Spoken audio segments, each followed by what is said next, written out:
ESPN 94.1 FM and AM 930 present The Drive. It is Monday, October 2nd. Your drive begins now on ESPN 94.1 and AM 930.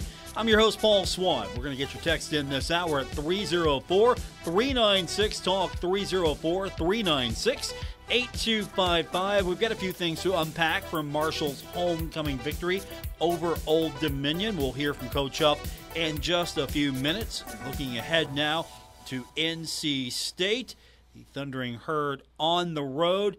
And speaking of schedules, we got a schedule update today, so we can start with that. Marshall's game against Georgia State on October 14th, set for 7 p.m. on ESPN2. So the Herd's got a late one on the 14th. Late game, then you got to get back to Huntington and get ready for JMU. So it's going to be a challenge, I think, schedule-wise for the Thundering Herd. But with that said, the Herd can get that turned around quickly, I'm sure. But that's the time announcement today that came out from the league. That's 7 o'clock.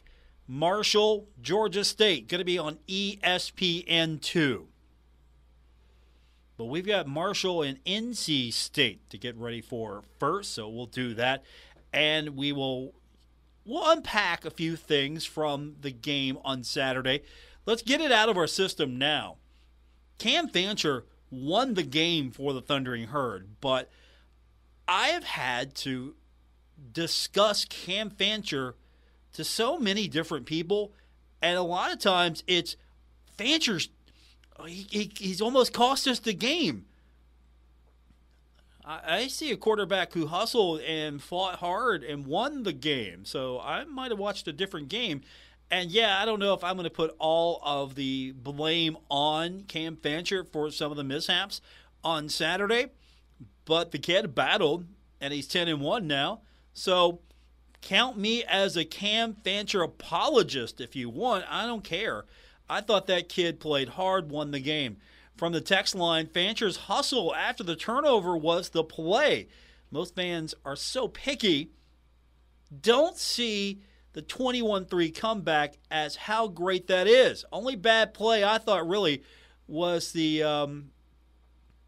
delay of gameplay and the no field goal try on 4th and 4.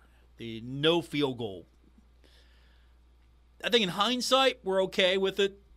Yeah, at the time you're like, hey, maybe they should take the points. Maybe they should take the points. You're thinking that to yourself. At least your inside voice is like, hey, maybe they should take the points here. Go for the points. But that's not even certain. So, I don't know. I don't know if I'm upset with an aggressive play now and then. The delay of game, yeah, you got to clean that up. You got to close the gap on that one. But the Herd won. Absolutely, the Herd won. And Cam Fancher, I thought, had a pretty good game. All things considered, Cam Fancher had a good game. Now, I was pulling down these stats before they got reconciled. So, on our post game on Saturday, I had him at one number. He was better than I thought he was, statistically. So, I went back and got those notes and just wanted to clean up a few things. Cam Fancher in the game was 29-35, 278 yards.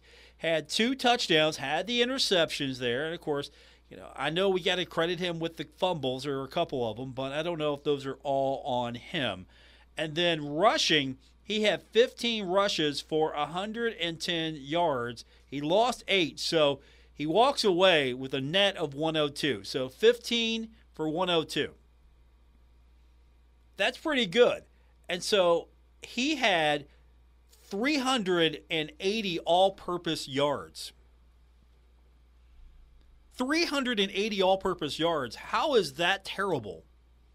How is that absolutely terrible? And he wasn't playing defense, by the way. Let's point that out right now. We forget to mention he wasn't playing defense. So when there were a few times where the Herd gave up big plays, and if you go back and you hear Coach Huff, if you go back and hear him speak, he said that. He pointed it out. He highlighted it. We wrote it down. I played his audio cut. Luke Creasy, the HD, he wrote about it in his story. Keith Morehouse, I'm sure, had it in his news package. Cassidy Wood in her news package. Mark Martin, I'm sure he had it in his news package. You didn't miss that. He pointed that out, that they were explosive. There will be times where the defense would get them, and there's going to be other times where the flip side of all of that is they're going to break one, and they're going to be explosive. And they were explosive. Okay. I heard that mentioned somewhere earlier in the week as we were getting ready for the game. I guess Coach Huff was right that they were explosive. And so Marshall gets the win. Homecoming, we should all be happy. It's a homecoming victory. Everyone should be happy with the win. Now we've got to focus on Marshall and NC State. That's the next challenge. Can the Herd get that one? Can the Herd stay undefeated going into a contest against Georgia State and then possibly being undefeated against JMU? Rat poison. I'm laying some rat poison now, but here it is. Marshall could be undefeated against JMU going into a Thursday night showdown. Marshall could be undefeated going into Georgia State on a nationally televised game. It could be. This could be, Marshall could be setting up for a run. This could be a run. Marshall could win the whole conference this year. We don't know, but right now the Herd is undefeated. Up next is NC State. We'll hear from Coach Huff in just a few minutes. We'll get his thoughts on the upcoming matchup. His media availability for the Sunbelt Media was earlier today, so we've got some of that. And tomorrow we'll hear from him. We'll also hear a little bit from D'Antoni today as week number 2 for the Thundering Herds. I was at his media availability earlier today. We'll hear a little bit from him. And I want to share a little bit more with new Marshall women's basketball coach Kim Caldwell. She had a lot of interesting things to say about the first day. So this is it. This is officially first day for the Marshall women. So we'll find out how that went. We'll get your feedback in as well. The text line is 304-396-TALK, 304-396-8255. So a lot to get into, a lot to unpack here today. If we've got time, we'll all commiserate together. If you're a Bengals fan, wasn't a good day for the Bengals. Wasn't a good day if you were a fan of the Bengals. It just wasn't a good day. I should just leave it at that. It just wasn't a good day all around. But we'll commiserate together on that a little bit later on in the show. And I want to point out to you, we got baseball coming up starting tomorrow. We've got the American League and National League Series, and we're going to have all the games on either ESPN 94.1 at AM 930, this station, or our sister station, Cat Sports 93.3 and 1340. So we're going to have afternoon baseball tomorrow, and we're going to have afternoon baseball on Wednesday. And depending on the series, we could have afternoon baseball on Thursday as well. But the next 2 days, I won't be here because we've got baseball action in the afternoon. So the good news is it's baseball playoff season. We can all sit back and enjoy some of the games. If you can't watch some of the afternoon action, we've got options for you. ESPN 94.1 and AM 930. Also, Cat Sports 93.3 and 1340. So you're stuck in the office and you can't necessarily watch the game. You can listen to it. We got you covered. But Coach Huff, we're going to hear from him when we continue. We'll get your text in. Again, that's 304-396-TALK, 304-396-8255. Coach Huff's comments from the Sunbelt Media availability coming up on today's edition of The Drive, ESPN 94.1 and AM 930.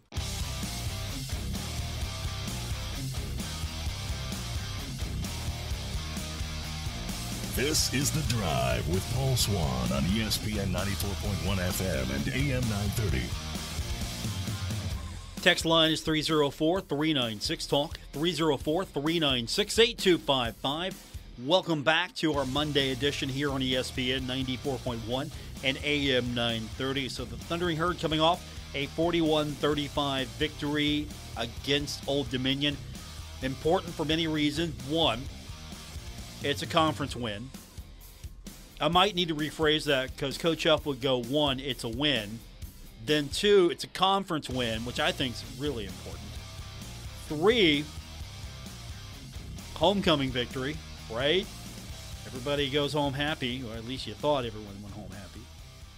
And now you get ready for NC State. And so that's where we begin. Coach Huff addressing the media earlier today during his Sunbelt media availability. We'll get more from him tomorrow about the matchup and the look back at a few things maybe from the game on Saturday. I didn't say the cut, but I did learn in today's media availability that Coach Huff and ODU coach Ricky Ronnie are Backstreet Boy fans.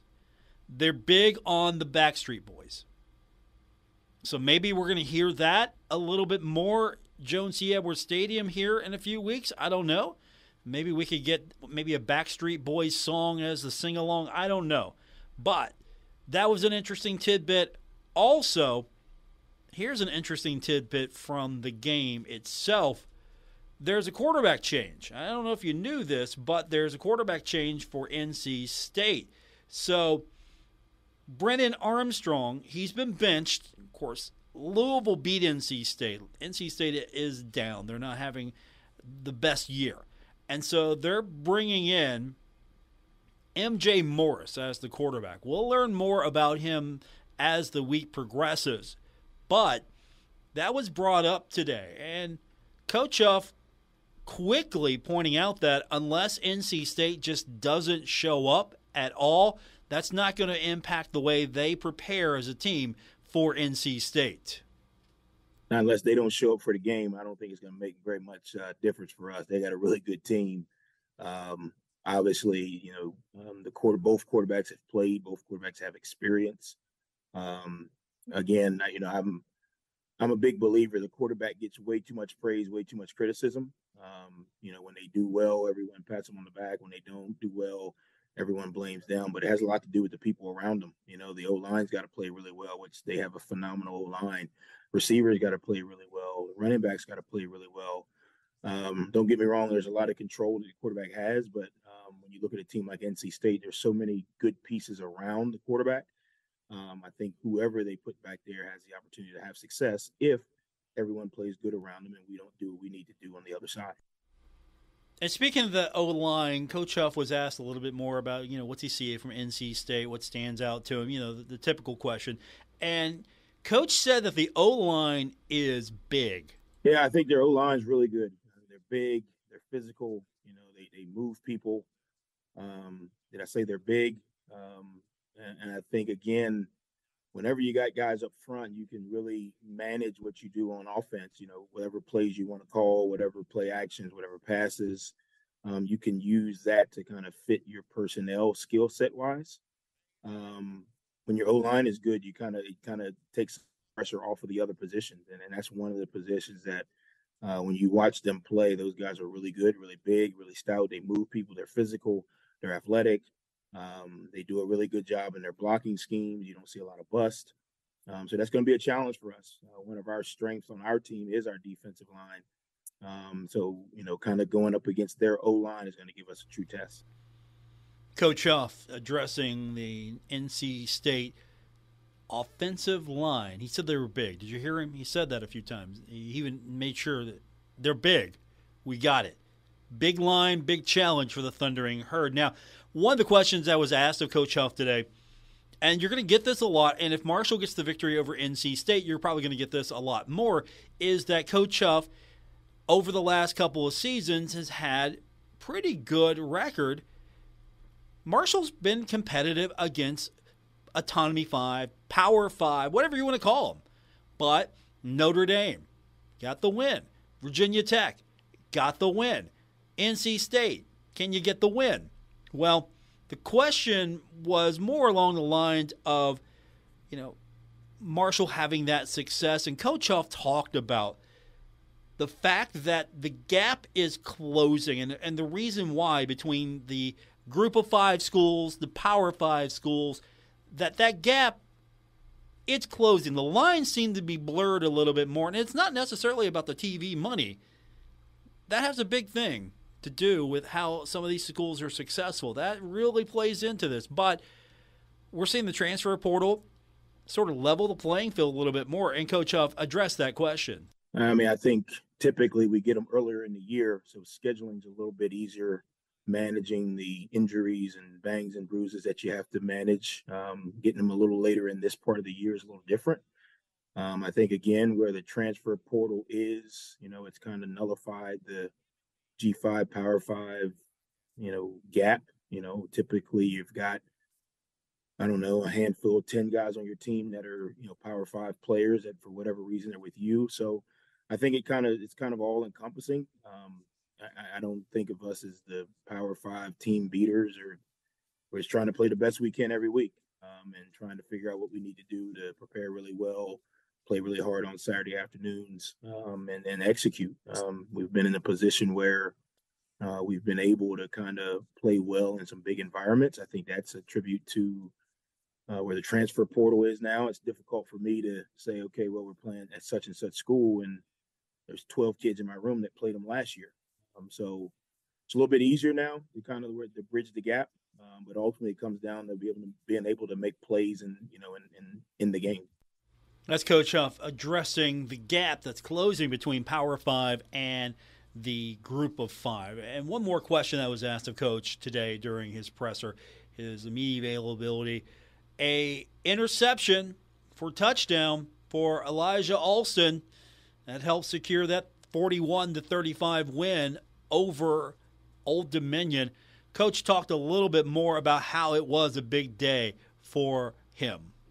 Alston's done a really good job for us. Last year he was a little banged up, so he kind of slowed his progress a little bit. He came back this year healthy and really devoted, his time and the energy into getting his body right. And I think, again, what you're going to see is because, everyone respects and knows how good Owen Porter is, there's going to be a lot of guys on the other side of the ball that are going to get opportunities. And Alston's one of those guys who's been here a while, got a really good skill set. I think you got a chance to see him when he actually got out and ran. He's one of the faster guys on our front.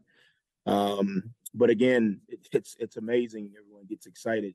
We called that same play 3 or 4 other times, and 3 or 4 other guys busted, so the ball didn't go where it needed to go. And that one time we called it, everyone did what they were supposed to do. Based on the play they had, the ball had to go to the flat. Eli was where he was supposed to be, made a play. And then, his athletic ability and athleticism took over. But it goes back to when everyone, does their job, someone's going to make a play. Someone's going to get an opportunity to make a play. And when you don't, it stresses you. But Eli's a guy who, because of, his work, his commitment, toughness, physicality, all those things, we look forward to having a really big year, and I think Saturday was a glimpse of it for everyone. That's Coach Huff addressing the media earlier today. We'll hear more from Coach coming up this week as the presser tomorrow at Jones C. Edwards for the media. As a reminder to you, we're going to be off a couple of days. We got baseball action coming up tomorrow and on Wednesday and possibly Thursday as well. We'll have afternoon baseball if need be on Thursday here. All evening baseball will go over to our sister station, Cat Sports, 93.3 and 1340 that day, because we've got the Coach Huff show coming up on Thursday. We got Thursday night football as well. So just kind of a programming note. We got baseball. Are you ready for some postseason baseball? I know several people in this building are, and I hope you are as well, because we've got a lot of it.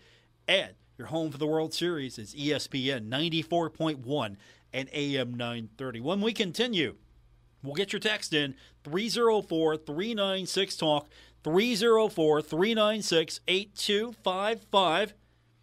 We'll hear from Dan D'Antoni, start of week number 2 for the Thundering Herd, and we'll hear a little bit more from Kim Caldwell, Marshall's new women's basketball coach. More coming up when we continue on this edition of The Drive, ESPN 94.1 and AM 930. This is The Drive with Paul Swann on ESPN 94.1 FM and AM 930. We'll open up the text line in just a minute for you at 304-396-TALK, 304-396-8255. Welcome back to today's edition of The Drive. Getting your Monday started off right here on ESPN 94.1 and AM 930. Mondays are going to be fun for a while because you get a chance to catch up with D'Antoni at least once a week. Also, Kim Caldwell. We've been getting a chance to talk to her a little bit more frequently as now the season is upon us, or almost here at least. So we've got Kim's comments. We'll get to those here in a minute, but just a couple of things from Dan today I wanted to get into. And first of all, it's week number 2. So where are we at with the Thundering Herd starting out week number 2? Here's Dan D'Antoni. I thought we made some strides, but we were playing ourselves. So, coach's speak is that we were 500 today. One team won, one team lost. We're 500, but I like what we see. They're giving us their best effort. We got a long way to go to get the chemistry, leadership established for this coming year. But as always, I look forward to the NCAA championship game every year. So don't say it's this year, it's every year, because I want to think positive and we'll handle the rest of it wherever it ends up. So we're all going to the NCAA championship game. Get your tickets now. Dan told you so. It's not a bad attitude to have. Hey, we're going to go to the NCAA championship every single year, every year. So one of the things that Dan talked about was just finding that chemistry.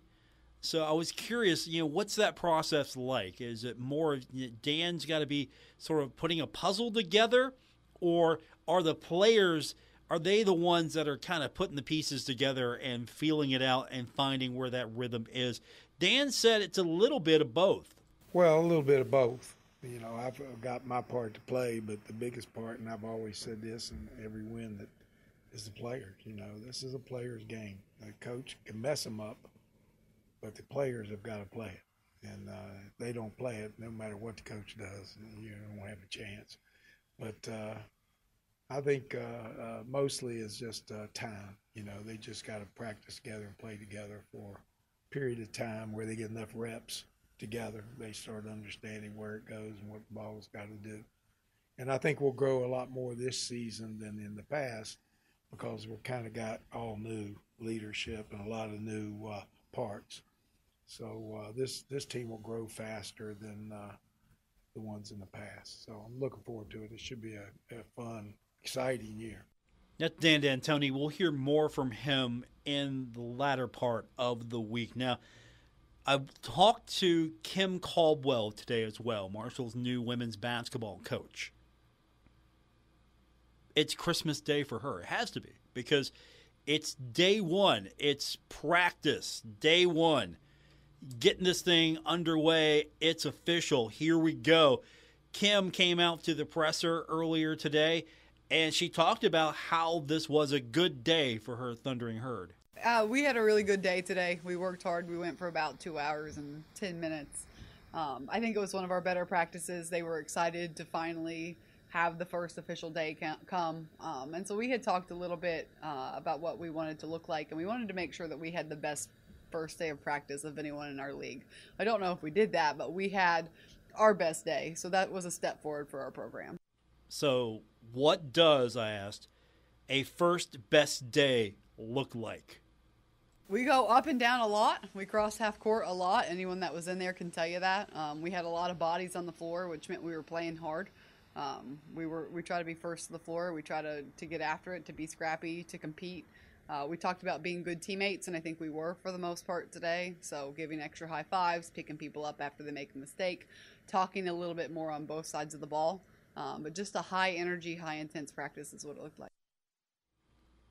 Kim Caldwell, Marshall's women's basketball coach, on the start of practice for her Thundering Herd. So I was kind of curious. There's a lot of energy. Day one, of course, they're excited to get to go out there, finally practice as a team and do team activities together and getting ready for the season. But how do you keep day one level intensity happening for day number 2? Yeah, it's hard. It's hard. And so I think I have learned we're our best on days where we watch film, when they soak up the film before and they kind of see maybe what they really look like compared to what they think they look like. We tend to go in and have a better practice. So I think we're just going to have to find little ways to motivate them, watch more film, give them individual goals in practice, keep our energy up. It's a long season. Basketball's long. And so, you have a lot of tips up your sleeve that you can do later in the game. You can put music on, you can switch into the floor, you can change things up, but it's a little early for that. So not revealing all her secrets just yet. So what was the biggest surprise day one for the Marshall Women's Thundering Herd basketball team? I was surprised with the overall effort. Every now and then as a coach, you have one or two players that just don't feel like being there. And it varies based on the day, and that's just what you get with coaching young people. And our practice slot's 8 a.m., and so it's not easy. I was very encouraged by the fact that everyone gave us something today, and everyone had great energy. And we do a pre-practice, so it's a little warm-up practice and then practice, and I'm looking around like, oh, we didn't stretch, and they were ready to get after it. And so for me, that was really good to see them just eager to be, again, in the first day of practice. But again, it's going to see, can we do it tomorrow? And that's probably going to be, I'm going to probably steal that from you. That's probably going to be my opening speech tomorrow. Like, hey, can you have a good day too? That's Kim Caldwell addressing the media earlier today. And one final statement from her today. She was asked about what the goal is these first few days. And we will get that cut later on. When we continue, we'll get your text in 304-396-TALK, 304-396-8255. More coming up on this edition of The Drive. It's ESPN 94.1 and AM 930. This is The Drive with Paul Swann on ESPN 94.1 FM and AM 930. 304-396-TALK, 304-396-8255 to be a part of today's edition of The Drive on ESPN 94.1 and AM 930. I'm your host, Paul Swann. I'm glad you're here with me. Tomorrow, we got baseball action coming up across our family of Kindred Communications sports stations. Major League Baseball wild card round happening tomorrow. We've got games on Cat Sports 93.3 and 1340.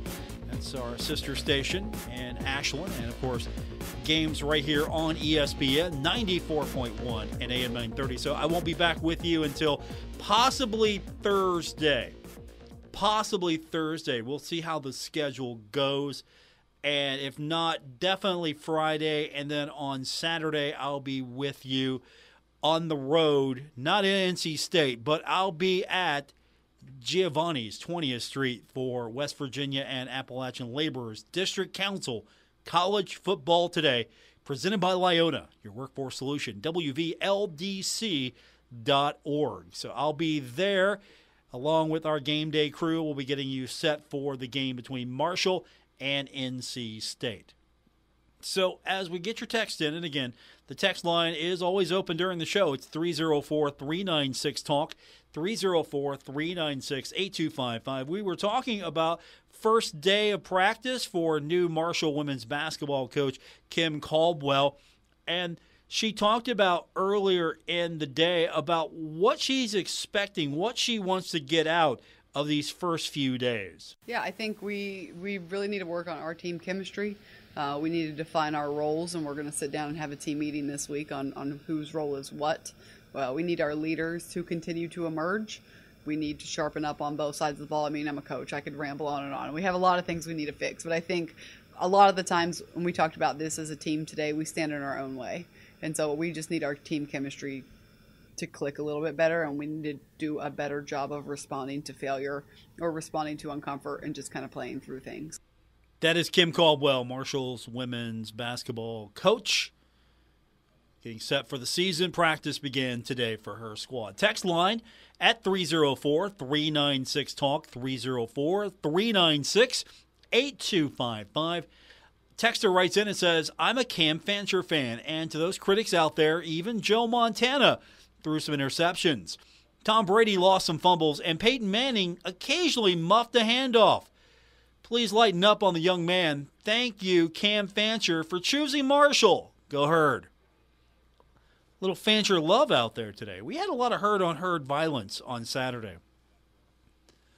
Just a little, and that's fine. That's okay. You can be disgruntled. You can be unhappy.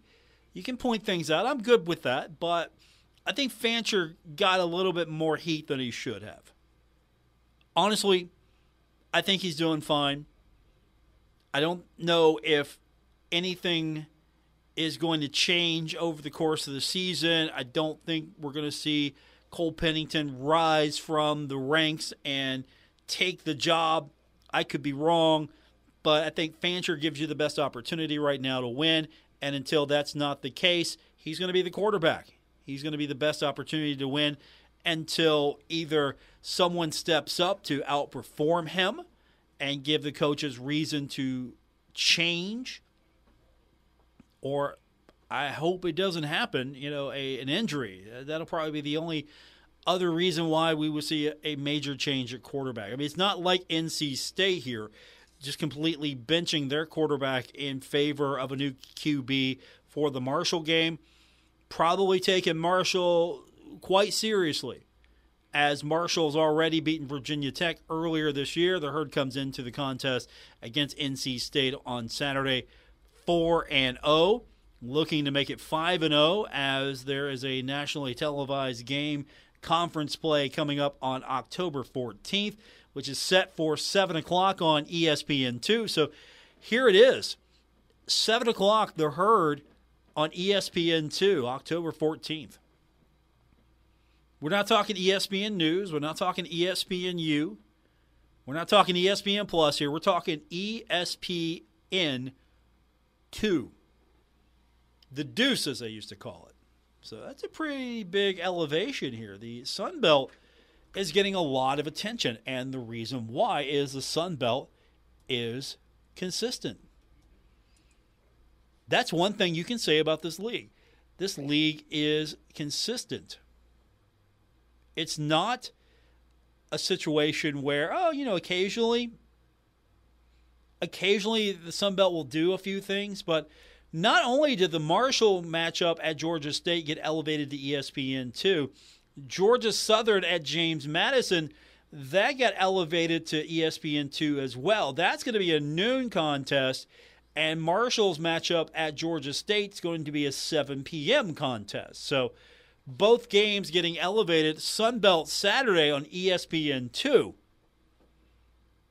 If you're not able to go to the game, just park in front of the TV for a few hours. You can watch that James Madison matchup against Georgia Southern, and then Georgia State. That's going to be a huge one, as the Herd will take on Georgia State on the 14th at 7 o'clock. And if you're looking for a place, by the way, if you can't watch the game at your place, you can come hang out at mine. That'd be 20th Street. Giovanni's Pizza. That'll be for our pregame, and we'll do that on Saturday. But we're getting ahead of ourselves here. We've got NC State coming up this week as the Herd looking to stay undefeated. I wonder if ESPN is doing this. Just they're setting up the Thursday game. I think they're doing this. They've got a couple of compelling matchups here between Marshall and Georgia State and Georgia Southern at James Madison. They're definitely setting up the Thursday matchup. Absolutely. 304-396-TALK, 304-396-8255. That's our text line to be a part of today's edition of The Drive here on ESPN 94.1 and AM 930. We haven't even touched on men's soccer. We need to do that before we call it a day today. Number one team in the country, the Marshall men's soccer team, getting the win over Georgia Southern 3-1. Marshall's now 10-0. This is Marshall's best start ever, 10-0, and 3-0 in Sun Belt play. So this is a win streak that has so far been fun to watch. Coach yesterday, I watched the game. I watched a lot of the second. But after the game, Coach said when he was being interviewed that it was nice to get in the record book for the guys. But he said, and I love this, we're not going to be happy until we get a trophy. That's Coach right there. That should go on a T-shirt. That should go on social media. The Herd's really good at repurposing things. That right there, that's your quote. He says, "It's an honor to be in the record book at Marshall, but we're not going to be happy until we get a trophy." I mean, what do you tell the coach who's won a national championship with your program? What's going to make him happy? Another national championship. Absolutely. That's what's going to make him happy. Conference championship, that would make him happy. Regular season championship would make him happy. Tournament championship would make him happy.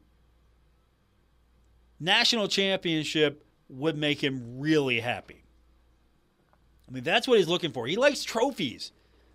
He's trying to, just by winning enough trophies, get them to expand the complex over there. He wants another wing, I guess, to expand. He wants enough room for all the trophies, and he's figuring, well, I need to get, we need more room here. So let's win some more trophies. They're going to have to build us a space eventually. I think that's his ultimate plan there, is to get a little bit more room over at Hoops Family Field at the soccer complex. It's not a bad plan. I like trophies, and of course, we're still looking for that first trophy. You know, they've got that display area where they're going to put the latest at Marshall. They're going to put the latest trophy to be seen by all. That little display area that they got going. I thought it would be this trophy from last year. I thought that the first trophy won in the Sun Belt would be by Marshall men's soccer. I think I'm off a year because this team looks really good right now. And listening to the broadcast, I don't want to nitpick the broadcast of any school. I don't want to really criticize any broadcaster because, to be honest with you, we all can be held up to a lot of criticism and scrutiny. So that's not my point here. But the way it sounded was that Georgia Southern was really in that game. And I didn't see it that way. I thought that Marshall was just playing Marshall soccer. Georgia Southern got that first goal, and then Marshall said, okay, that's enough. You're on the board. This team looks really good. Absolutely. So the Thundering Herd getting the victory.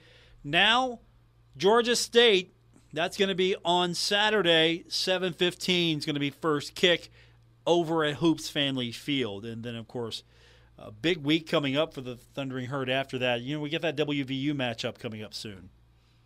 I don't think anyone's talked about that. Just it's a friendly, really, between the two in-state programs that are excelling right now in soccer, even in the Sun Belt, two of the best. So, yeah, nobody's really talking about that. No, it's going to be fun. That's going to be fun. They're trying to find more, I think, seating, I think, is what I saw, that they're trying to accommodate people want to go to that. Chris Grassi might get his wish. He wants 5,000, then 10,000 at a soccer match. That's his goal. 5,000, then 10,000. I think that's the numbers he said. And then they're trying to get 2,000 for the women's match. At least 2,000. That's coming up on Thursday. We'll talk more about that. If we've got a show on Thursday, we'll definitely get into that. But tomorrow, the next day, and possibly Thursday, we're going to have baseball all afternoon and all evening right here on ESPN 94.1 and AM 930, and on our sister station, Cat Sports 93.3 and 1340. So looking forward to being back with you, hopefully on Thursday. If not, definitely on Friday. Until then, you can find me on social media on X, formerly known as Twitter, at Paul Swann. Looking forward to talking to you soon. Until then, have a great week, everybody. We'll be back with you either Thursday or Friday, depending on our baseball schedule.